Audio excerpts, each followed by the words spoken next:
Good morning সবাইকে।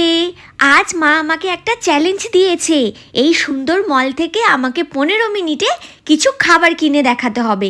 দেখি আমি কিছু কিনতে পারি কি না। এগিয়ে যাচ্ছি আমি খাবারের কাউন্টারের দিকে, দেখি 15 মিনিটে আমি কি কিনতে পারি।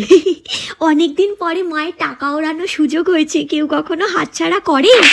কিন্তু এখানে তো প্রচুর ভিড়, মনে হচ্ছে এখান থেকে তো আমি 15 মিনিটে কিছু কিনতে পারবো না। বুঝতেই তো পারছি না, এখানে বরং লাইনটা দিই, এখান থেকে যদি আমি কিছু কিনতে পারি। এখানেও তো দেখছি অনেক লোকজন, দেখতে দেখতে তো আমার অনেকক্ষণ হয়ে গেল। কি করব এবার? মা ওইদিকে বলছে আর বেশিক্ষণ টাইম নেই। যা, টাইমটা শেষ, মা আমাকে চলে আসতে বললো। শেষমেশ 15 মিনিটে আমি কিছুই কিনতে পারলাম না।